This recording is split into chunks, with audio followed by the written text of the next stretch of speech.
Sunday, March 28th, and this is episode 4 of Momentous Live. Lucky number 4. If you're in Asia, no. Not so lucky. Great to see you, friends. Hello, everybody. It's good to be here. Yeah, lots going on this week. Jam-packed. Not tons and tons of momentous gadget news per se, but lots of other things on the horizon. Starting with a little bit of follow-up. Graham, did you know that justice is gray? This is great. The whole director's cut thing, I'm a big fan of. Terry Gilliam with Brazil, great. And some people have said that Zack can be a little in his own cups on these things sometimes. A black and white cut of Justice League, bravo. This is truly unnecessary. So it's front and center on Crave right now. Of like, you've seen it now, and it was kind of desaturated to begin with. Let's just cut the color out entirely. One step further. We've removed the middleman of the rods and cones in your eyes. We don't need those anymore. Let's just... He had said, well, his ideal version of the film would be black and white and shot for IMAX. So just replace IMAX with, your home TV or your phone, and replace black and white with desaturated. But now he's, a week or two later, we'll do actual black and white. If it does make it to IMAX, will they have the black and white version there as well? So IMAX, black and white. Did anyone say to him, like, sit down, Orson Welles? It's fine. Mm-hmm. We're allowed to use color. This is this thing that gets me. Like, so 4K televisions, we spent so much time getting to, just a couple more percent into the color gamut to have more realistic, more natural, more vivid colors. Things that just sort of burst off the screen. These cheap black levels and OLEDs. And yeah, let's get that color out of there. And that's not to say that, black and white film is not an art format on its own. Robert Eggers with The Lighthouse, right? Mm. You've got Willem Dafoe and Robert Pattinson. Phenomenal film, black and white, shot in an obscure format with old cameras. Notably though, I don't know if you've seen comics. They tend to be very brightly colored. Now we've already seen towards the end of this film, Superman has a bit of a different look, and that's again going back to the comics. But cutting the color out entirely, take it. Well, this isn't an unprecedented move. Like, we've seen in different contexts a black and white version of Logan. I think that was maybe only on the DVD and Blu-ray release, and then also Walking Dead has done a number of black and white episodes as well. Now, here's a little bit of an Easter egg. If you have an old DVD player, or if you have a component cable box, you can actually get a black and white version of anything by just unplugging one of the cables. It'll give you that beautiful, really deep. I have to admit, I have fond memories of watching TV in black and white. They did have color when I was a child, just to be clear. Although my earliest TV memories were being up early in the morning and racing downstairs to watch Sinbad the Sailor, and being up too early and getting to stare at the old-fashioned test pattern with the Native American in full headdress on that as well too. With the and then go ahead, Graham. I was going to say, we didn't have a color television in our household until I was probably 9. We had a 13-inch Canadian Tire black and white TV with a dial and a coat hanger as the antenna. Nice. Love that thing. The Young and the Restless look great on that. Did you have to hold it? No, to build to further to the left, further to the right. Oh yeah, no. Well, I mean, it's a small little thing. So we'd sit on the counter in the kitchen. You could just rotate the TV around, so adjust for the curvature of the earth. But that was so black and white for me is sort of it's nostalgic, but also like one of my first major purchases as a youth. When I think I was in grade 7, I picked up a little 12-inch black and white TV from Kmart in Bellingham, and got to have that in my room. That was a big deal. So watched all sorts of stuff late at night on that. But then sometimes when I would watch Letterman or something, and I would be up later than I was supposed to, and then I hear my mom coming to check in on me, and I'd turn it off really quickly. But then busted by the fact that you still get the afterglow from the cathode ray tube. It's like, you had the TV on, didn't you? Guilty. And then in the early 90s at university, shared a big old house with a few friends, and the only TV we had was a this gigantic, I think it was like a 26-inch Department of Education black and white TV, like in a metal, like a big metal box with handles on it. It's the kind that would be wheeled around from class to class. You could actually crawl inside it and use it as a fallout shelter if things went awry. Yeah, exactly. But probably fond memory of that, watching Star Trek Next Generation, the cliffhanger, Best of Both Worlds. Oh, with the Borg on the big old black and white TV. And there was something a little special about that. Oh. But Tasia, you're probably too young to remember black and white. There was a time before. Remember in the old days, they didn't have colors. You've seen old photos. I used to watch a lot of stuff with my dad. I just feel like for something like this, I don't know that I would pay to go to the theater to see black and white. You know what I mean? Because I'm very much like, I feel like that takes away a little bit in this instance, like kind of to Graham's point. It's, you know, this isn't something that even it can be dramatic without you stripping the color from my life. Also, I just like, I love anything to do with like Wonder Woman and Superman. And so for me, it's like, I want the colors in the suits, and I don't know, I'm very particular about that stuff. So I probably wouldn't go see it if that was my option in theaters. You're like, I paid for color. I paid for color. Yeah, I want to see all the colors. So a bit more follow-up this week. Tasia, we know that you're the biggest NFT fan around. Saturday Night Live last night actually had a music video explaining NFTs. So NFTs going mainstream, but we had a house sale apparently. Yes, we did. It's the Mars house. It's actually from a Toronto artist, and it sold for $500,000 US, which is 620 something Canadian. I'm not sure, but it's a lot of money. And it's basically an augmented reality house, and the happy new owners will be able to virtually chill in their Mars house for a cool $500,000. I don't know, guys. I mean, some of it, I love the NFT thing. I get it. But then there's something like this. I don't get it. Why? What are you going to do with your house? Like, I don't understand. I mean, at least can you plug the Sims into that? And because to be clear, this isn't an NFT. This isn't a certificate for a real house. This isn't like real estate on the blockchain. This is a pure virtual reality house, and that's it. That's it. Wow. That's it. So she designed it. So she's an artist, and I believe she designed it like with the help of like, I think a video game company, and it's kind of got that Sims-like feel, but no, there's, as far as I understand, there's nothing you actually do with it. It's augmented reality. You can put your little goggles on and pretend you're sitting in it. I mean, I don't really know. Can you turn on the TV and watch Netflix is the question. It's one expensive augmented reality experience. That's what I will say. So I think you have a lot of disposable cash if that's what you're spending it on. Well, so we've seen a couple of these high-profile, high-priced NFTs that are catching a lot of attention, but you know, everyone else that's running out right now to go buy an NFT. It really feels like a bad crossover between the gold rush and buying a lottery ticket. Like, you know, I think people are they're hustling in. You know, when in the crypto world, it's called aping in. You just go and you don't really think. And I think people are they're just kind of rushing into this thing, going, I'm hoping that I land on a spot on this Monopoly board where I will get a payoff.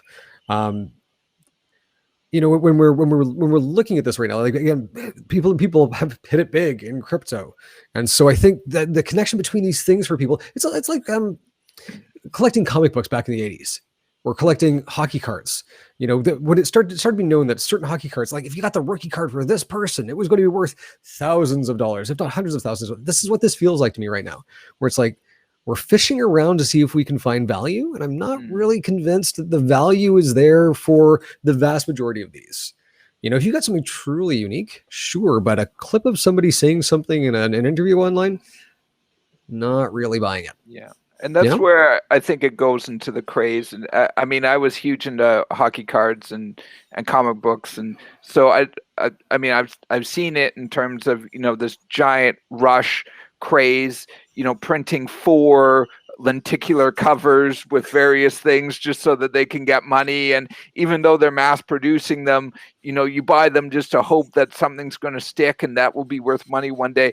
But at the end of the day, if you look back at some of that stuff from the 90s, particularly comic books I'm thinking of here, there is some value in some of them, but the craze, the amount of money that people were putting into it was way over what it was actually worth. When you look back at comic books that are worth a lot of money, like, you know, Superman #1, Action Comics #1 or whatever, it's because very few of them actually still exist. They were pumping out those lenticular covers in the 90s, and there, it wasn't the same thing. You couldn't equate them. So to bring that all back to NFTs, I think I said this a little while ago, or a couple of weeks ago, I think there's value there. There is. I think there's some, you know, there's some genuine good ideas here with NFTs, and obviously some people are you know, finding value in exploring this. But I think that it's become a craze. I think that the value that people are paying is astronomical, and when the market is set, there's going to be people who lose their shirt. Some people are going to do okay in all of this, but some people, it's like it's gone bonkers, I think. Well, you would hope that if we were selling virtual real estate, virtual houses, that at least they would be slightly more affordable than what we're seeing in the real world over the last few years. It's like, what's the benefit? And you know, when it comes to people who are thinking of jumping into NFTs, if you are an expert in a given domain, if you're a baseball or basketball or hockey fanatic, or you know, comic book fan or what have you, and you know certain corners of the art world, and you see legitimate NFTs start to bubble up in those spaces, it makes sense if you can get in early at the right price. A lot of other folks, you know, may be better off to look, if they're thinking of, you know, gambling, and if they're in the gambling mood, take a look at the companies that are providing these things. Think of they call it the shovels and pickaxes. Those are the people who got really wealthy during the various gold rushes. So these different platforms, like the Wax platform, and you know the NBA itself may see an increase in valuation with their NBA Top Shots. And look at others who are really getting into this phenomenon and making money, no matter if individual collectors make money or not. Mm-hmm. But speaking of cryptocurrency, we have another little follow-up. After putting about $1.5 billion of their own treasury into Tesla back in February, our friend Elon has just announced you can finally, as promised, buy a Tesla with Bitcoin. So we're all going to run out and buy Teslas now, right? Yeah, that was the thing I needed. That was the one thing holding us back. That was it. US only for now, but they plan to expand to other countries later this year. If you guys want me to get you one, just let me know.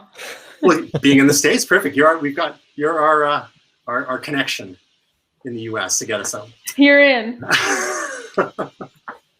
Something of maybe a slightly more affordable luxury. Dyson, makers of premium vacuum cleaners and other home comfort products such as fans and so on, have finally released a flagship vacuum cleaner with a special feature that I know that Graham is really excited about, and maybe even Tasia as well. We're excited about lasers. Like, I want to vacuum with a freaking laser on its head. Like, yeah, that's what we're looking for. Tasia, what excites you about this vacuum cleaner? Well, Graham stole my answer with lasers. But sorry. In general, I'm a big Dyson fan. So, I mean, obviously there's not enough reviews out. Graham, did you never think you'd hear somebody say that? In general, I'm a big Dyson fan. Well, no, just when somebody says I'm a big Dyson fan, it's like, well, which model are you? Because... the bladeless one. Yeah. No, I'm telling you, my Dyson that I have, it's amazing. Boy, I was using a real piece of junk vacuum before that Dyson, okay? Let me tell you, the stuff it picked up, ooh, did not know that was in my carpet. But so that's what would excite me the most. Do I need lasers in my vacuum? We all have pets. We all have pets, right? So I feel like really it's what they're trying to do with the technology is like illuminate the hard to see grossness, you know, like the same as like you clean and you think it's clean and then the sun just hits in a certain way and you go, oh, ooh, look at all that dust. That's all they're doing, which, hey, I mean, if it makes people clean better, I guess I'm all for it. I don't know. What's the battery life on it? The thing is, this doesn't really change the price of the sort of at market Dyson, right? Like they've always kind of had a unit in sort of the $599, $699 range US. Yeah. So, you know, it's like, do we need this? No. Did we just get it included for the same price as, you know, what this next year's upgrade would have been? Yeah, we did. So that's kind of neat. Yeah. I like that. And I mean well, you basically, you said it, right? Like when the sun hits it, it's that big old laser beam in the sky. Being able to illuminate these things from, you know, the angles wherein they will reflect the most light, you're going to be able to see this stuff. I got concrete floors all the way through this place, and it's tough because everything looks like it's actually part of the pattern on the concrete floor. Mm-hmm.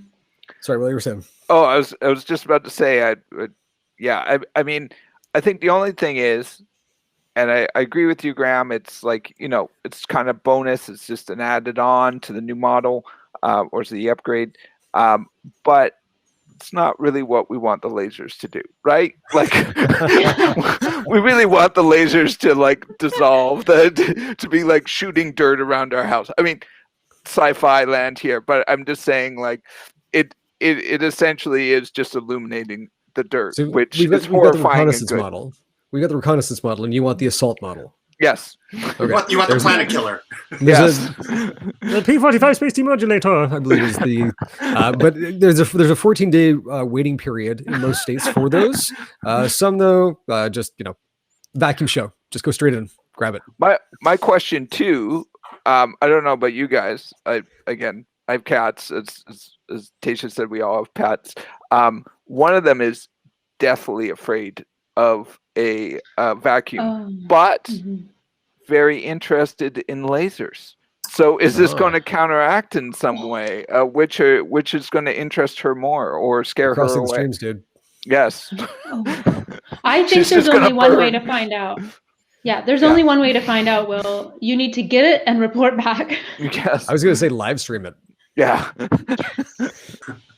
Exactly. So if there's even if we can't agree that $699 is maybe not is worth it, the $699 US for the Dyson V15 Detect. I think one thing we can all agree on is it's better to laser than a UV light. Oh. Can I tell you? So I've had my one Dyson, the DC62, since it came out, which I think has got to be 8 years, and the battery was going on it. And I was upset because then I realized it was 8 years of use with this battery. And you can get them direct through Dyson, and they're about $80. You can get them through a variety of different resellers online. And I think I picked one up for about $40. That thing is as good as new. So if you're out there and if you got a Dyson handheld and it's not working the way that it should, take a look for a replacement battery. We will solve all of your issues. Pro tip. Got to do your taxes last year? It'll go fix that for you. And we're still rocking the. You had an old handheld Dyson for little jobs that you sent our way, Graham, a few years ago, and that's still working for. Well, you know, when we're chasing the gigantic wafts of dog hair that float around our house from our collie. So I was like, get the Dyson, we'll chase that down, and then of course the cat takes off. It's a madness menagerie over there. In other news, Microsoft is reportedly going to be paying $11.2 billion with a B dollars for Discord. And Microsoft's CTO, when asked about this, or asked about similar topics earlier on, what's part of their game plan? What do they want to do? Why are they doing these sorts of things? He said, kind of echoing Steve Ballmer from, 15 years ago, instead of developers. Graham, what did he say? Gamers. Close. I don't know. Community. Okay.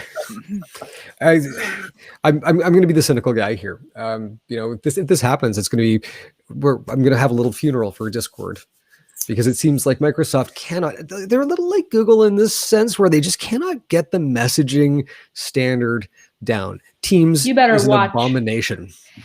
Okay, which one should I watch? Allo, Duo, Hangouts, Meet, Yeah. right? Wave. Google Plus. And Anyway, and it's just like hucking as much spaghetti at the wall and hoping that something will stick, and it's all undercooked. All of it is undercooked, and even the ones that were semi-cooked, they pulled the plug on that one when the other one was the one they should have pulled the plug on. And so this is basically embrace, extend, and then just exhume the corpse at some point and sell it to somebody else. They haven't been able to get this right, and I think their idea of like, well, we'll just buy it. I don't know. It just seems. I hate to be cynical about this, but I'm not seeing great things. Well, they've taken a run at this market. I mean, obviously they have the strength in the Xbox division, and they did acquire Mixer a couple of years ago as a rival to Twitch, and then shut it down after paying lots of money to get Ninja on there. And so, I mean, they do have some strength in gaming, and it seems like they have. They're looking at this as a natural complement to that. What if they were to integrate Discord more deeply into Xbox Live, for example? But this thing is like Xbox Live has already had like a really good party system. So what they're looking at doing then is taking it beyond the party and into, the organization or the clan level at that point. Mm-hmm. I'll give you the perfect example of Microsoft coming along, taking something that is an absolute juggernaut and then kind of not really doing a whole lot with it. And that's Minecraft, right? They, sure, it's not a Java app anymore and it runs a little bit faster and it's available on every other platform. But like, do you remember at the height of this when they bought Minecraft? It was like, wow, this is going to be the only game that people play in the future. It's just, it's so ubiquitous. Mm-hmm. And it's just, I don't know what it is about how they handle projects, but it's like there's a Steam thief coming in, just taking it right out of the engine. Well, maybe if it doesn't work with Xbox Live, they could try connect it to Minecraft, or they could try and connect it to LinkedIn, or try and connect it to GitHub, which they paid $7.5 billion for last year. And, a lot of developers are concerned about that because GitHub is obviously a great source for, open source sharing of code and whatnot. So do we think there's going to be a fit with any or all of these different pieces? Go ahead, Will. Oh, no, I was just going to say, I mean, you got me intrigued when you mentioned GitHub, but I mean, they're not doing anything with it. They might as well try something. So. Oh well, I mean, at least they're. I mean, it's nice to see that founders of successful enterprises such as Discord and others are seeing some paydays, being rewarded. We just hope that these great products with pretty dedicated communities, and obviously Discord is it's kind of like Reddit in the sense it's a community of communities, right? Any and all types of Discord servers under the sun, started off as gaming, but there's all sorts of Discords for all sorts of different topics, including crypto and what have you. So hopefully they don't ruin it. The one thing that I'm thinking though is they are starting to backfill a lot of features that you do see in major social networks built in. And I'm wondering, is this Microsoft's under the moat and in through the back of the castle attack on Facebook? Like, could this be the thing? You've got the community. The community is already there, and you start to see them spread in between different areas. That's where they could be taking this. If that's the case, okay, color me interested at that point. Yeah, and it's interesting because there is also a lot of overlap with Skype, which they already own as well. One of their acquisitions from 10 years ago now. So maybe, what do you think, Will? Would Discord have found a more appropriate home with Disney? Oh, interesting. Very, very nice segue there. I don't know if Disney has the capacity of buying Discord and also looking at expanding. So what are they doing to make life safe for everyone at their various parks nowadays? They've got a couple of different things going on. Yeah. So the first thing is that I partly, I suggested this topic because I'm a pretty big Disney fan, obviously, Marvel and all their IPs, but also the parks.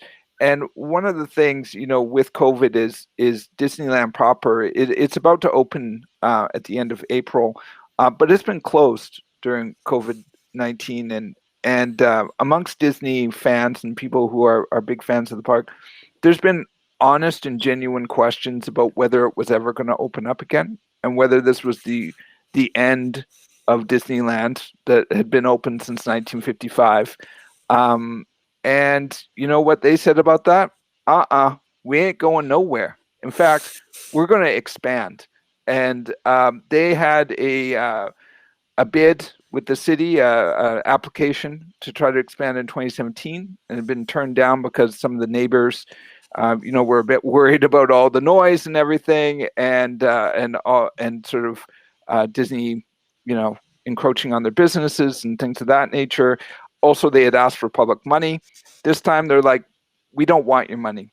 We just want to build on land that we already own, and we're going to bring jobs to your community." And during the whole thing with COVID, I think Anaheim, the city of Anaheim, has actually realized how much they need Disney, how many people were laid off as a result of the parks being closed.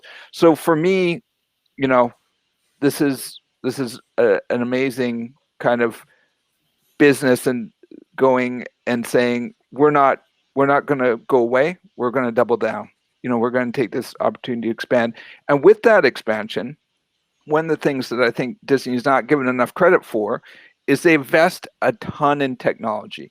And some of it is not always work. Sometimes it's just experiments. But one of the things they're actually doing in Disney World is they're trying facial recognition software and technology to link up to your actual ticket. And again, they're going through some experiments. They're taking some of this time during COVID to try different things. You would think again that they wouldn't be exploring these things given everything that's going on and the hit on their business. But they're getting rid of something called magic bands, which were these things that you put around your hand or your wrist and you swiped in. They're looking at new alternatives, a new way to go. So this may not be something they do long term. They're just experimenting at this point. And I think also with COVID, it's, one of the hopes is maybe it's less contact with some things, and obviously with physical tickets and things of this nature, and then moving more and more to the apps. So again, I think this is part of their whole exploring and trying to use new technology. How can we use it?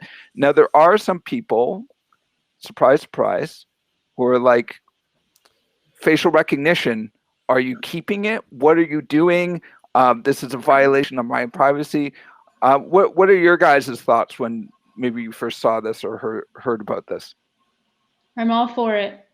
You guys know how I feel. We all walk around with tiny computers in our pockets. So if people want to know stuff, they know it all already. So I have no issue. If you live your life on the up and up, you should have no problem with everyone knowing what you're doing at all times, because they already could if they wanted. So I think it's great. Anything that makes like a customer experience just more seamless and transitionless and point A to B. I mean, I love it. I'm here for it.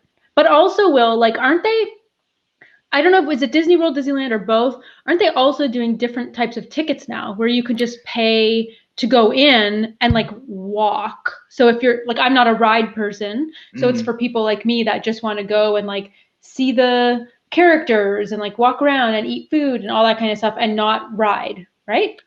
Well, currently with COVID in Disneyland, you can't actually go on any rides. Again, it's opening up at the end of April. Disney World is pretty much standard business. They are talking about some new things with tickets in Disneyland, and that has not been fully worked out, but they're talking about various things.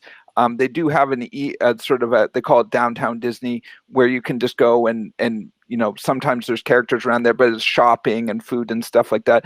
But they are also exploring things like, are there certain sections that you could go to without going on rides? Would people go from 9 a.m. to 12 and then have another ticket that goes to 12 to closing or something like that? So they're exploring different things. But yeah, the closest I can think of with that is just that, you can go to downtown Disney, which is sort of being like in Disneyland, and it's just shopping and entertainment. It's not the rides, but. So this is, from what I understand, is a 30-day test from the end of March through till the third week of April.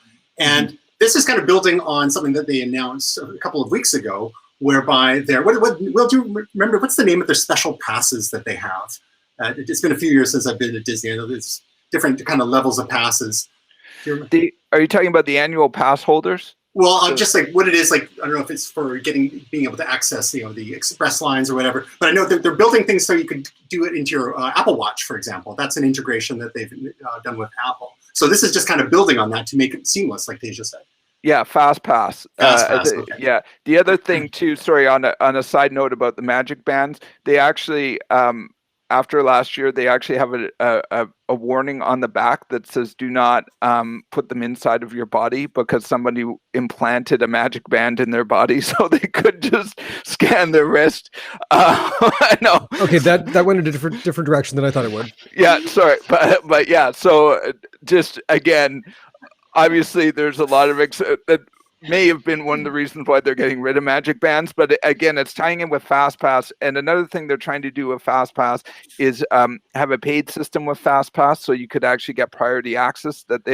Man, I feel like I know a lot about theme parks, but they do this. Is this a microtransaction on top of their microtransaction? Is that yeah. what you're hearing? Wow. Yeah, basically. So they already do this at Universal Studios. You pay $100 and you get advanced access over all the other plebes in the park, and so you can skip the line basically. So that's their version of FastPass, and it's a paid version. So I think Disney is looking into that again. Again, they're taking this time. This is just one of the explorations that they're doing, and they're using some fun technology on top of it. I mean, again, to your point, Tasia, I think we've already opened ourselves up to the great Big Brother. And the other thing is, it's just a test. Let's just relax until we find out what they're actually doing and what the long-term plan is. They're doing a lot of things with ticketing, to your point right now, Tristan, and they haven't finally decided what it is. They're just exploring different avenues. Speaking of Universal Studios, pro tip there, if you are there with maybe even just like one other person or even more, if you go to they often have two lines, one for groups and one for people just on their own. And if you're with your group of 2 or 3 people, just go in the line for people on their own, and you may have to go by yourself if you don't care that you're in the ride with your buddy or your spouse for that particular ride. But the thing is, as often as not, they'll actually put you together anyway.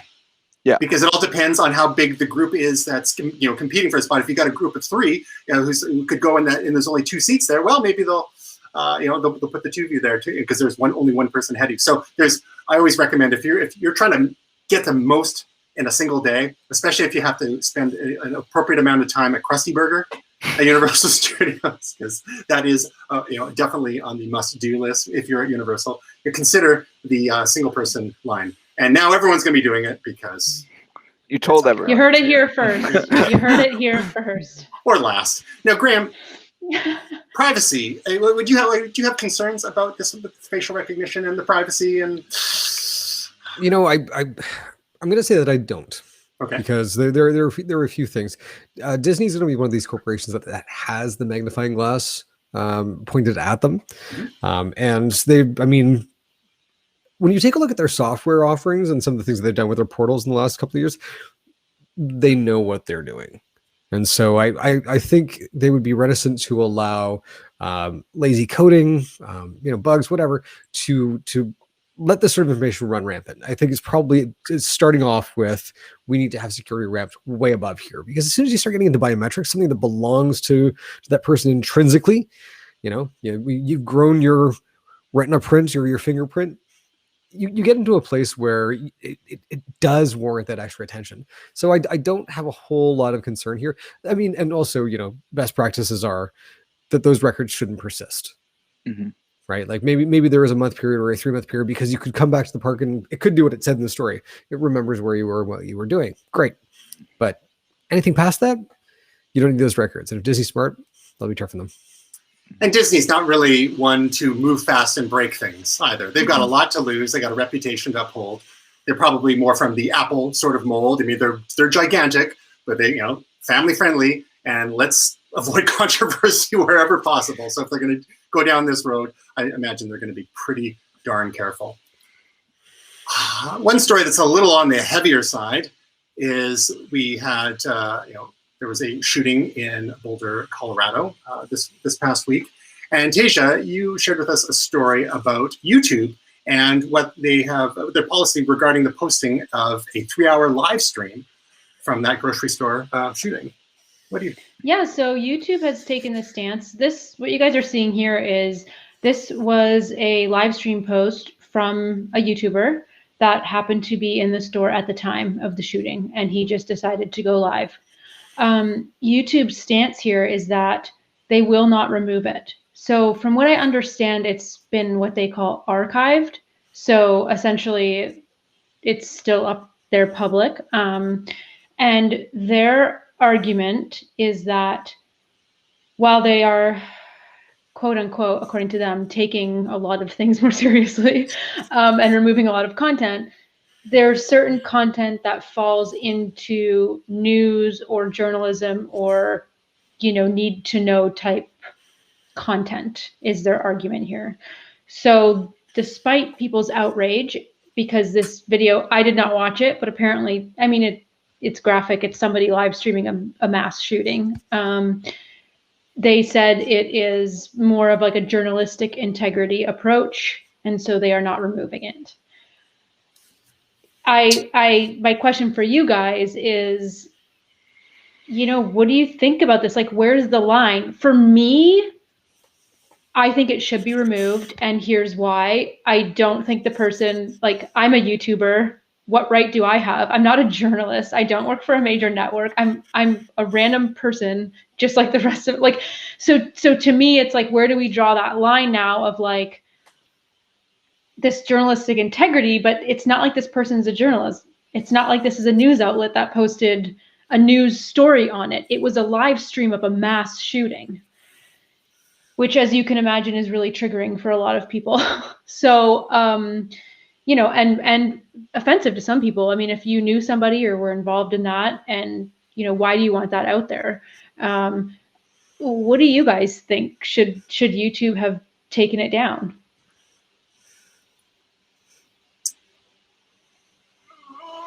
It's a dilly of a pickle. Yeah.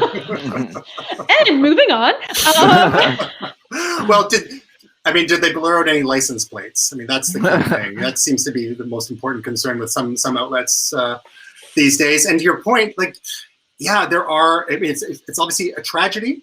There are, people's loved ones being injured or even killed in this situation. Definitely could be triggering for some. No one, again, is forcing anyone to watch this. I would imagine that one of the claims in support of leaving it up would be, well, even if it's not quote unquote journalism, it's important to like the public interest. I mean, it's one of the similar reason why certain politicians' social media accounts were left up so long, despite accusations of policy violations and so on. Is this enough relevant enough to the public interest to keep it up? They say what YouTube said is that we do allow certain violent or graphic content with sufficient news or documentary context. And so we've applied an age restriction to this particular content. And we will continue to monitor this rapidly changing situation. So the age restriction, that's probably a good idea, however effective that is. The news or documentary context, again, I haven't watched it myself, so perhaps it was being narrated very quietly and carefully, at least while things were unfolding, by the person who's shooting the video. Yeah, it's definitely a tough one. I mean, the question is, I guess, with any of these decisions that YouTube or other social platforms making, are they making these on a case-by-case basis, or are they making these decisions from first principles? I think most of us would be a lot more comfortable if we knew what these organizations stood for in very clear black and white terms, easy to read, easy to digest terms. So they can say, this is the kind of stuff that we're going to leave up. This is the kind of stuff we're going to take down. Maybe they continue to refine those as time goes on, and there's been other cases. But you wouldn't see it on broadcast television. They obviously have different requirements. Especially if it's over-the-air broadcast, and the FCC is involved, and there's certain restrictions, less restrictions on cable. So, yeah, I don't have a hard opinion on this. I see where they're coming from, but I also see how can it's tough because it's a horrific tragedy, of course. But this is the thing, right? Is the gray area of it all.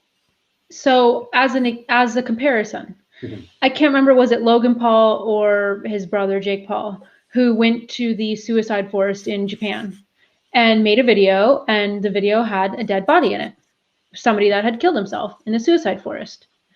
This live stream has victims' bodies that had just been murdered with an automatic weapon in our own backyard. And why is this one a stance of a journalistic view, and the other one, and I'm not any of the Paul fans at all, so by the way, I'm not standing up for them, but this is the difference, is there was outrage on that video, of course, after he made a ton of money on it. Then because of the outrage, YouTube said, no, strike for you, and pulled the video.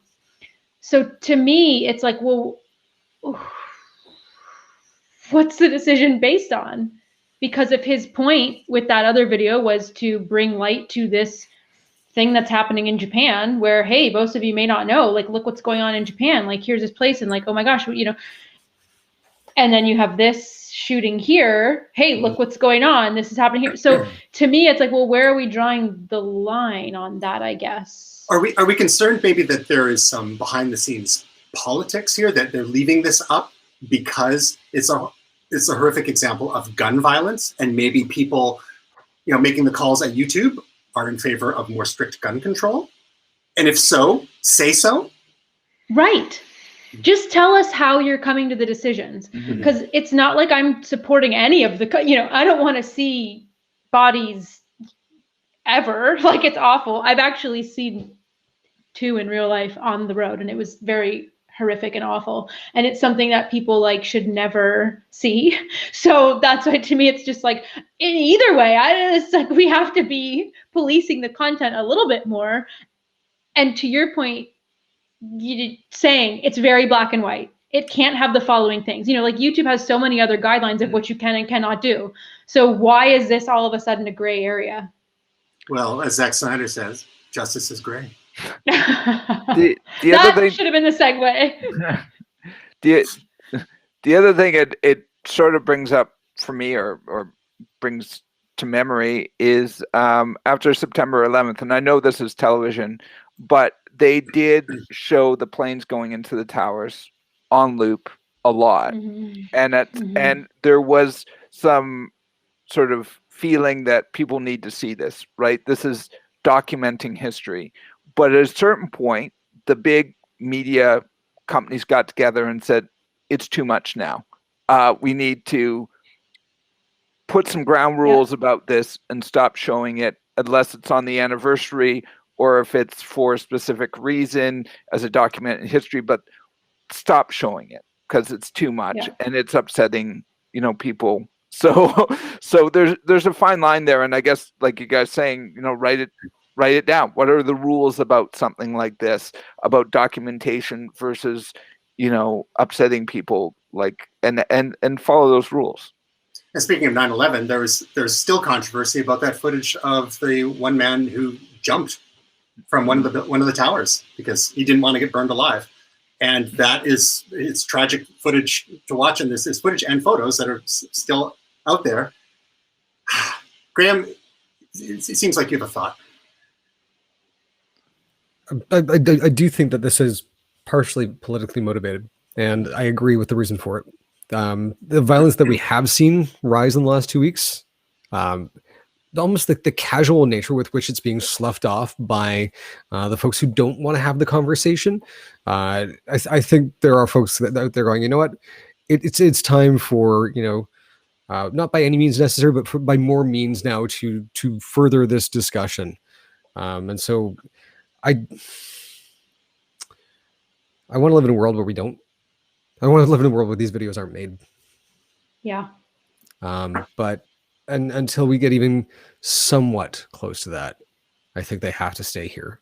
And we have to look at the ugly truth right in the face and go, that is us. We are it. And until we all actively participate in the deconstruction of the mechanism that's made this possible, which is specifically happening in the United States, right? There are firearms around the world. No one else has a mass shooting problem like this. The mechanism has to be dismantled and then rebuilt, because people will still want guns, and there may be a place for them to have them, but it's not the way that it is right now. So I guess one of the other points for discussion then is, where does the line get drawn? There, back even before YouTube existed, we saw videos circulating online of beheadings of journalists, for example, which one would argue is equally tragic, perhaps more rare, and very, lots of politics surrounding those issues as well. And I can guarantee that sort of stuff isn't being included on YouTube. You end up on websites like, I'm not even going to name them, to find those things. They're out there, right? So, I mean, I think, yeah. Anyway, just on that interesting point, I was traveling in Spain when the first one of those guys got executed. I think he was working for an oil company or something. And I was watching the news in Spain, trying to learn Spanish, because that's part of the reason why I was in Spain. And so I was like, okay, I'm going to watch this, and I'm trying to understand what they're saying in Spanish. In my mind, it was going to stop.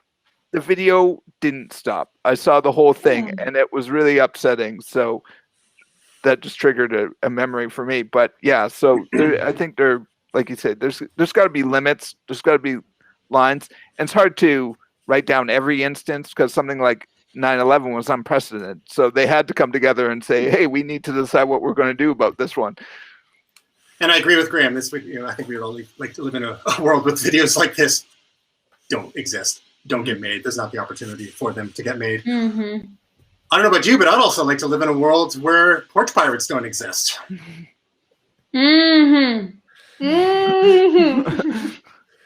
Don't get me started. I've been very fortunate to not have had this problem, but I believe at least one or two of you all might have. Tasia? Yes. Gentlemen, I have an announcement to make. For the first time in my life, it happened to me. I had gone 35 years without this happening. And this happened on Friday night. I would like to preface this by, I have all the technology. I have all the smart home tech. I got the Arlo Pros, love them. They're great. I decided, I hadn't slept well the night before, and I decided I was going to go to bed early. What could go wrong? So I tucked myself into bed, and here's the kicker. I knew there was a package out there. I forgot. Then when I tucked myself in early into bed, my Echo device was telling me with the light I had a notification, which means there's a delivery. So like, again, I had another opportunity. Okay, everybody, I had multiple opportunities to get the package. And I don't know what I was so tired. And I was like, oh, maybe it's like a delivery for my mother-in-law, because they like use our account. So I was like, Brett will get it, whatever. Went to bed, conked out like a light, which does not happen for me. Normally the littlest thing will wake me up. So Brad had come to bed. I didn't know. I was sleeping peacefully for a few hours until about 2 a.m, when I hear the distinct vibrating of a phone on a surface. Ominous. Like somebody's calling. It's the middle of the night. Who died? Like one of those, like, oh my God, I had earplugs in. I was like, what's happening?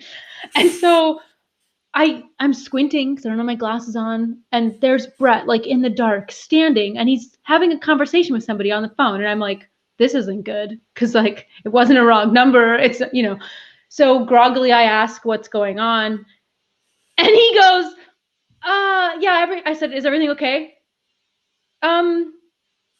Yeah. I went, too long of a pause. What's going on? So anyway, he told me that we had a porch pirate, and I was like, okay, I'm up. Like, when, what happened, what's going on? So it happened like at 10:37 at night. immediately, by chance, after Brett had turned the porch light off, came into the bedroom to like brush his teeth. And normally he doesn't check our Arlo notifications. It's normally me. But for some reason, because it came in twice, and then when it said person detected, like he was like, what? Because like it's 10:40 at night. And that's when he was like, you got to be kidding me. So he went out there. If you guys have smart cameras and stuff, you know, sometimes they're delayed by even 2 or 3 seconds, which that's enough time to jack your off your porch and be gone by the time you get that notification. So he had called the police. So the phone call that happened at 2 a.m. was the police calling him back to be like, sorry, it's super busy in Old Town. Like, sorry about your $15 package. So like, I did not sleep. I don't know if you guys know this about me, but I'm an Italian woman. And let me tell you, I was stewing. So from 2 a.m. when I found out, like I was just like, like watching the videos, rewatching them on my phone, like this, she just gonna come up in here and take my package. So anyway, so the next morning I'm getting hot just thinking about it because I'm so mad. We were able to get in contact with the police the next day, like no problem. We filed a report. Our video is like, you can see her car come up, back up. She comes out, she picks up the thing, and she knows there's 2 cameras. So she's, you know, doing one of these things to avoid. So we can't see her face. So great. Good luck. Can't see the license plate. Good luck. She's gone. But I would like to ask you guys, do you want to know what she took? Because it's a gamble. Like if you play this game and you're Porch Pirate and you're going after Amazon packages, which it was an Amazon package, you don't know what you're getting. You're hoping you can resell this. Was it an NFT? It was an NFT. It was something called butt rub. Yes. So don't worry, everybody. It's not like a weird kink Brett and I have, though that would have been even better. I really wish it was something weird. Okay. It's seasoning, you guys. We season our meat for like the barbecue, and it's called butt rub. And I was like, girl, you can't resell this, girl. No, hang on. She like, you know, like many pirates of yore, she just needed a little bit more spice in their lives. Which brings me to my point here, which is, you know, we're trying to establish security around our homes. This didn't work with the Pirates of Tortuga, right? You know, building walls didn't work. You know what worked? No. Commissioning the men and women of the Queen's Navy and the King's Navy as corsairs. We need porch corsairs to go out and take care of porch pirates, intercept them on the road. Yes. Mad Max style. Yes. Yes. Right. And that it's name. true. No more glitter bombs. Right. None of these, like, you know, we've got a cell phone in here wired up with a bunch after of the fact. No, muskets. Just muskets. Just like honestly, and I want to see people leaping from car to car. Yeah. No, this was my question then, was, you know, like, so immediately Brett went out and got us, you know, your traditional not smart motion sensor light. We just went to Home Depot. He grabbed a motion sensor light. I'm gonna probably eventually get one that's the Arlo brand so that it immediately triggers my camera. But anyway, we just wanted one right away. It's like $35 at Home Depot. Because we have other wiring there. So like she would have triggered that walking up to the door, which again, wouldn't have deterred her. Like, I'm not kidding myself here. They clearly don't care. But so that's my next question for you is every solution is for after the theft, after the fact, right? Like we definitely were like, because we're in a group chat with our neighbors. Oh my God. So that's what Brett said. He goes, I'm going Home Alone style on this. Like, that's it. We're like going to sit out there and be like, you have to the count of 3 to get your no good. Like, you know, it's just like, I don't know. Keep the change, you filthy animal. Yeah. I mean, we have animals. We could easily put their excrement in boxes and leave that. But again, it's like after the fact, they've already stolen the thing, right? So like a designated place for the package to be put down, and maybe it's just wired up with a small amount of voltage. Just a teensy bit. like nets. Nets are great. Nets are fantastic. You know, Tristan, you worked with nets for many years, right? So perfect. You're going to On the booby seven trap the Cs. front door. Exactly. One of the highlights of this story, Tasia, is that if you look at the website for the product you shared, Yes. not only is butt rub gluten-free, but they say a little butt rub makes everything better. Everything better. I will tell you guys, listen, I'm not a sponsor for butt rub, okay? But let me tell you, I should be after this because it does. It makes there's no sugar in it. Yes, the first ingredient is salt. Don't kill me. But there's no sugar in it. Let me tell you, it's delicious. It makes your meat taste delicious. I hope, lady, if you're watching, I hope you enjoy my butt rub. And if you're entrepreneurial, honey, resell it, girl. Repackage it and pretend you made your own little spice. You know? Do it, girl. Go for it. You unfortunately got butt rub light, which didn't have any butt rub in the box. So Yeah. It's true. Has anybody else, though? This is my first time. Like, we live in a really good, safe neighborhood. We're all like shocked in our neighborhood group chat. Like, we're very unsettled. And I can't imagine how people feel when people are in their homes robbing them. I mean, it's so violating. But like, has anyone else had this happen? I live in the downtown east side. And so this is par for the course.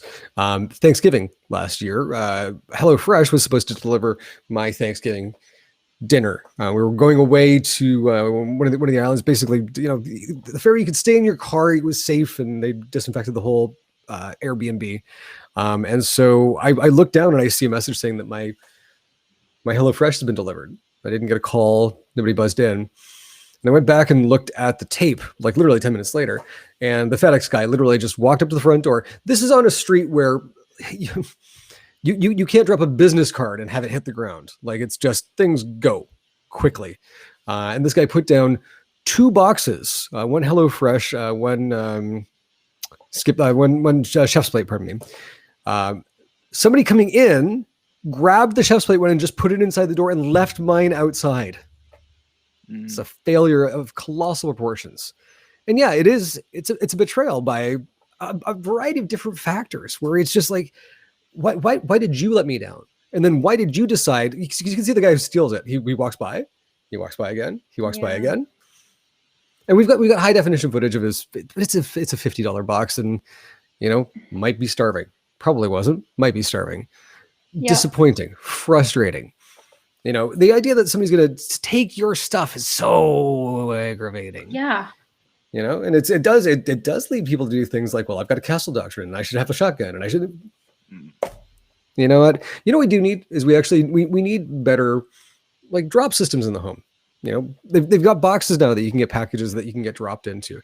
Canada Post is actually putting in a package thing for us. You know, the one that's got all the drawers, you've got the keys, so you get the key in your mailbox and then the package is there instead of having to go 600 miles down the road to get your package because they didn't want to bring it to you. I'm sorry, I'm better. I guess one of the logistics challenges for condo dwellers, especially with the proliferation of home delivery services, how many of these people do you give the special keys to access? You know, like, None. You have to retrofit how many places to be able to have the similar kind of system that some of the like Canada Post and maybe some of the larger courier services have. Like, it's a big job, right? Like, it's a solvable problem, but. So the smart way to do it is Canada Post has flex delivery, right? Okay. So every package delivery service can use that, and that gets delivered to the mail. It's only open a certain number of hours per day, right? So everybody can use that. Amazon also has their Amazon lockers, and they've got different retailers that they can do that. And this is again the problem inherent with people as they start to get bigger in the space.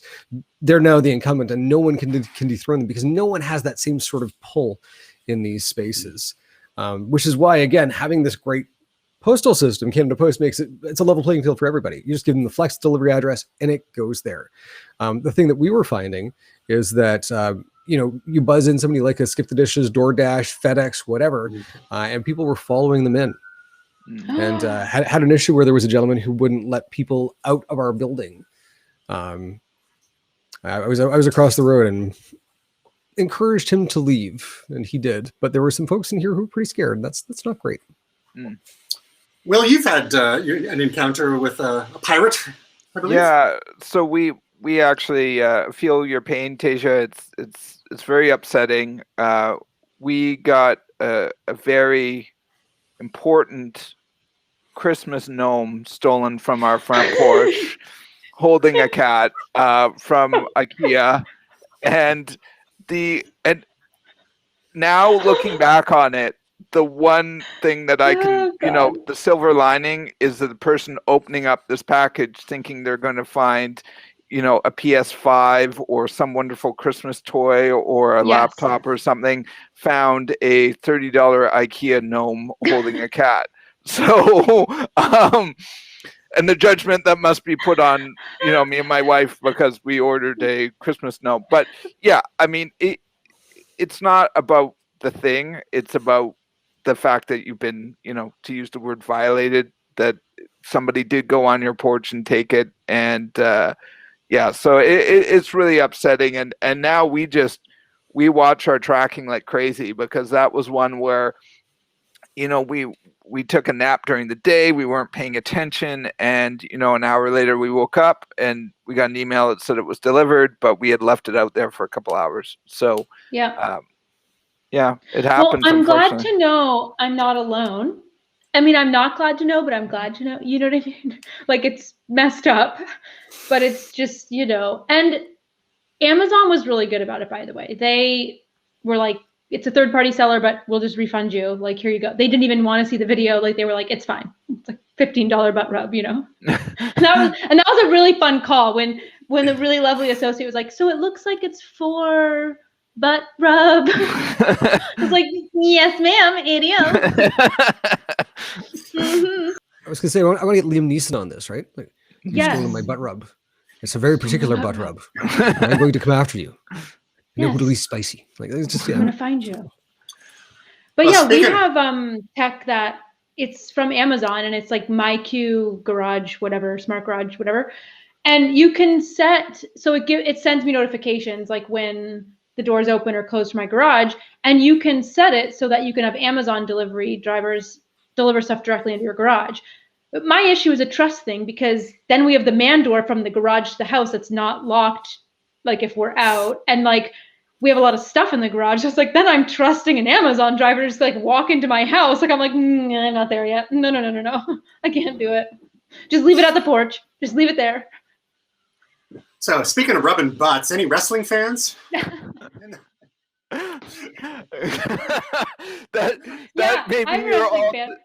That's maybe your all-time best segue. I mean, something that caught my attention this week. I'm a huge fan. This is a release of a video game called Retromania Wrestling. So interesting that my cat had to come up and join me with this story. And so basically, this is a little bit of this feel-good story, the little engine that could. So there's a classic arcade game called WrestleFest, which used WWF at the time, characters Hulk Hogan, Ultimate Warrior, Big Boss Man, all this kind of stuff. And basically, it was a beloved game. Not much went on with it for numerous years. They didn't make a sequel that was, using the same art style and the same theme and gameplay. In the 2010s, WWE made a game that was like micro purchases, but it was garbage. It basically just used the name. It wasn't the same thing. Anyways, this small company called Retrosoft made they're calling it a direct sequel. And it's just this lovely story about a fan community who's passionate about this game, and a company that sees an opportunity and develops a game based on it. I wanted to also mention it because they were having some problems with getting the game released through Xbox and PlayStation networks. They've been on Steam for a couple of weeks, but this past Tuesday they released on Xbox. So I purchased it. Absolutely was like my 13-year-old self going back and reliving this game. was just awesome. But yeah, look out for it on Steam, on Xbox. It's coming to PlayStation. It's coming to Switch as well. So I recommend it, especially if you're a video game fan and a wrestling fan. It's kind of a perfect marriage there. Never been a huge wrestling fan myself, but I do have to admit I have fond memories of playing one or two different wrestling games for the Nintendo 64 back in the 90s. Our friend Dave had that. I think there's that alternative to WWF. It was like the WCW and NWO or something like that. And they had a really great wrestling game. And I think Ric Flair was with that league at the time and was one of the characters. And I always enjoyed playing Ric Flair. But it's who doesn't like to pick up like a folding chair and smacking your friend over the head with it? Exactly. Now, Tasia, you and I had the opportunity. Actually, I wasn't there when it was I believe it was our friend and colleague Wes was shooting you when we were at CES, Consumer Electronics Show, a few years ago. You got to meet someone that you would idolize. Be a way of putting it, or is that too far? No, it's not too far, but Stone Cold Steve Austin, and it was epic. And the story of it was epic too. So this was CES 2015 , I believe, and I think it was 2014. Was it I think it was when we were 2015 when we were. I think it was Get Connected. It wasn't Momentous. Oh, because I was with Wes. Yes. This is how we have to think of stuff. Exactly, the timeline. Yeah. Which company are we with at the time? Like, hang on. Yes. So we had gone to this event because they were launching the WWE Network. So this was like right before they were making the big announcement for it. So this was before like the first announcement they were making, and what they were doing was like a media scrum afterwards. And so you're not really supposed to get like one-on-one interviews in a media scrum. And I was like, this is my only opportunity. So I just remember looking back at Wes being like, are you ready? And he was like, yep. And he just was like, didn't know what the hell I was about to do. I didn't know what the hell. And I was like, okay. And I just stepped in there and talked with Stone Cold Steve Austin, and he gave me an, oh, hell yeah. And awesome. I was like, life made. That's all I need to do. It's great. It's amazing. It's amazing what access you can get with a professional-looking camcorder over a shooter's shoulder and a microphone with a cube on it, like a professionally done logo. Just barge your way in, and don't take no for an answer. I mean, I think we were all really proud of you at that moment. Will? And on top of it, I was just going to add that it's awesome you got that experience. Also, Wes, friend of the show. I'm just going to say it. He's also a tremendous wrestling fan, so he must have been just like exploding. We were so excited. I don't think I could explain. I wish Wes was here to say how epic that night was. Like, we couldn't believe it. Like, after it was done, he was like, that was pretty cool, eh? And I was like, oh, dude, this is so cool. I can't believe it. So once you come down from a high like that, I mean, don't you think you need some sort of like smart device to help you get a good night's sleep? Mm-hmm. Fair.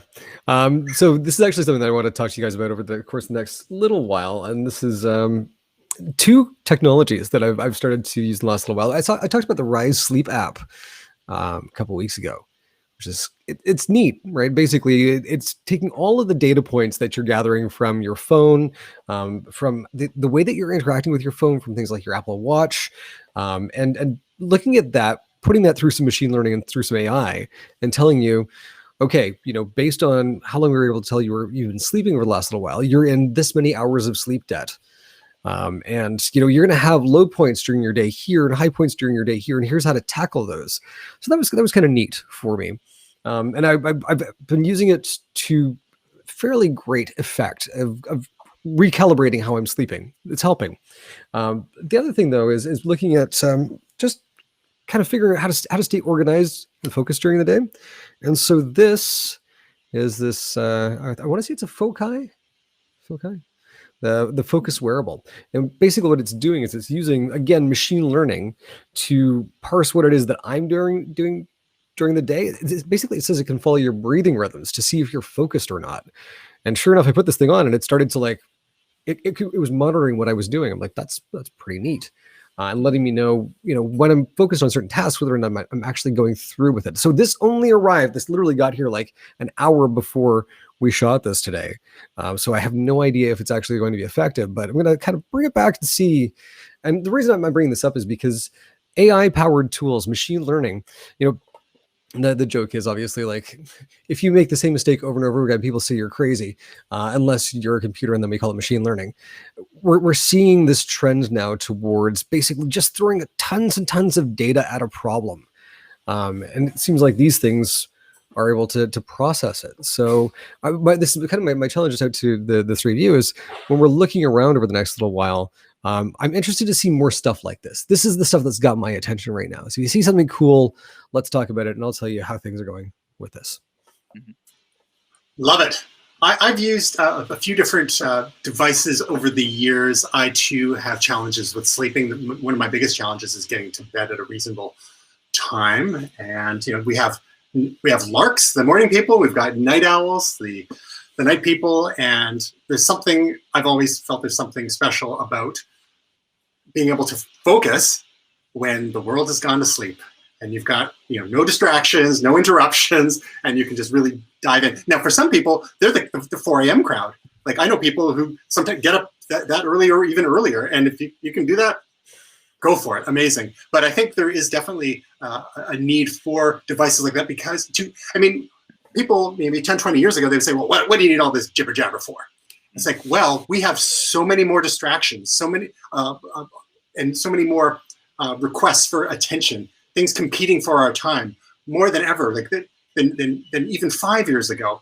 All of these social platforms and other online platforms that are constantly competing for our attention, and they are designed to trick our brains into paying more attention to them, to keep scrolling, to respond to notifications over and over. So if we need to pull out the big guns and use some of the technology to fire back, I'm all for it. Now, I have the bad habit of starting to use some of these tools, and I had a sleep tracker watch. I think it was called Sleep Tracker a number of years ago. There was no app or anything. This was sort of largely before the app ecosystem. It may have been 15 years ago. And it was one of those great watches that you set the alarm and it would buzz you awake.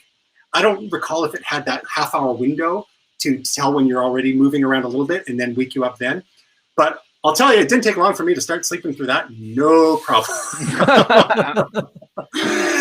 And now, with the latest generation of Apple Watches, they've got support for sleep tracking, whether the built-in capabilities and other apps like Sleep Cycle. But I've bested that as well. Let's put it that way. I wear it every night. And the one thing that I do find about this with the tap alarm is that it varies the intensity, but also it's not a straight linear curve. Or it literally will almost like a rolling approach, which is not the same every time, which I'm finding is actually that's what's waking me up. I wonder if they could simulate the sound of a peg leg on your front porch to wake you up. Yeah, hi, matey. Oh, I'm awake now. Where's your butt rub, matey? Where's your butt rub? But my issue with the wearables is I cannot sleep in a wearable. So I absolutely love all of the tech that is in this tiny device. I cannot sleep. I don't sleep in any device I have to wear. Yes. What is that? So it's a Series 6. And so I use a lot of the tech in it, but I can't use the sleep functionalities because I cannot sleep in something. So we need to invent stuff, you guys, that try this one. I don't know, but it's really good. I'm a side sleeper and I do this. I'd have a watch in my head if I was sleeping. So the other thing, Tasia, is I'm not part of the Apple Watch Club. I just about everything else Apple, but I have a Fitbit, and for a while I was actually getting carpal tunnel just because after COVID I was basically at the dining room table and it was an awkward position. I developed some carpal tunnel. So I had a brace on and I couldn't put my watch on my wrist. And I put it by my nightstand, not really, just sort of being okay with not tracking my sleep because I do track my sleep. It doesn't wake me up or anything fancy like that, but it just tracks my sleep and I like to know how much I'm sleeping and all that kind of stuff and track it over time. It was tracking my sleep anyways.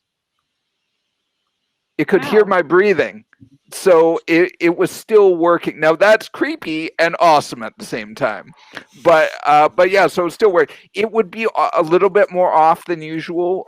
Sometimes it wouldn't calculate it. It would just fail. But for the most part, it actually still worked. So I can tuck my Apple Watch under my pillow, and it can just lull me to sleep. Pro tip, what I started doing is wearing the watch on the opposite hand as usual, just for a little less wear and tear on the one wrist, and flipping it around so that it's on the inside, and it works just as well, if not better, because you got more veins and arteries right there. So, pro tip. But it's true, like some of the devices, including phones, like sleep tracking will work even if it's not on your body, because they'll do things like listen to your breathing and listen for movement. One of the app that I use both on the watch and the phone, my favorite thing is it records my snoring. No. And I play it back, and when I play it back for my wife, it's a giggle fest. It's good times. All right, we should probably wrap things up. A couple of stories we would maybe push off until next week, if that's okay. But last up, we got a couple of personal projects that Will, can you tell us really quickly what's Spawn Looper? So I was actually really sort of honored to be invited. I make some I call them beats. They're sometimes called loops, so they're just short songs that DJs can use to practice scratching, or people who are rapping or doing things like that can use these. I actually turn them on and just have these loops play, like mine and other people's, while I'm working, because I don't always like lyrics, so I just have these loops. So they're about 8 to 32 bars basically. I added three loops to this looper. A bunch of people actually I really admire on this. So it's on tableist.net. It's also on Table Beats app. Go check it out if you're so inclined. There's lots of other great loops out there too. I have a few loopers that I've made, 7 loopers over the last year. So yeah, check it out. I'm really proud of the project. So, and they can find you under what name? Oh yes, so my alias is Molotov. So there, you're number 12 on this list anyway. Oh, and number 17. You got a few. And 23. Yeah, I got 3. Yeah. Oh, we'll definitely. That's awesome. Definitely check that out. Good stuff. And it says right on the image there, dope beats. Dope beats. So if you love dope beats, check it out. And Tasia, you have a video for me this week. Oh, it's just for you again, Tristan. I know you are the biggest Google fan besides me. And so I've stuck with that theme again. But this time I've got what I would consider my top 13 Google Chrome features. I'm a big fan of the Chrome browser. I love the Chrome browser. There it is right there at the top. And I have put chapters in for everybody. So if they just want to know specific cool features, they can navigate right to the chapters. But there's a lot of cool things in Chrome that I don't think a lot of people are utilizing. So I'm here to help you all be more functional, make your life easier inside of my Google ecosystem. Sample, what's one of your favorite? You've got 13 favorites. What's one of the bright lights? One of the highlights for you there? Well, we talked about the accessibility feature last week, so I won't get into that again, but I love that one. Another great one is the audio and video integration. So I don't know if you guys know this, but you could control audio and video from any tab in Chrome. So if you're listening to a podcast on another tab, or you've got a YouTube playing, but video playing, but then you start working and there is a button. It's got a little music symbol. It's right up at the top of your bar. You can click that little button on the bar and instantly control any audio and video from any other tab. So that one's been a real fun one, because I don't think a lot of people know that you can do that. It's like, guys, don't switch back to other tabs, guys. You're wasting time. Precious seconds. Precious seconds. And if you're not a huge fan of Google and want to avoid first-party Google stuff when possible, but still appreciate the effort that Google has contributed to the Chromium project, which powers Chrome. There are other Chromium-powered browsers out there, such as the privacy-oriented browser Brave and Microsoft Edge. And then maybe someday Edge will integrate into Discord. Ooh, complete the circle. Thanks for sharing, Tasia. Check out our video. Check out Will's loops. And check us out at momentous.tv, twitter.com/momentous.tv, instagram.com/momentous.tv, because reasons, and all the other socials. You can look for us there. We're coming for you, Porch Pirates. Thanks, friends. Thanks, We'll guys. see y'all next week.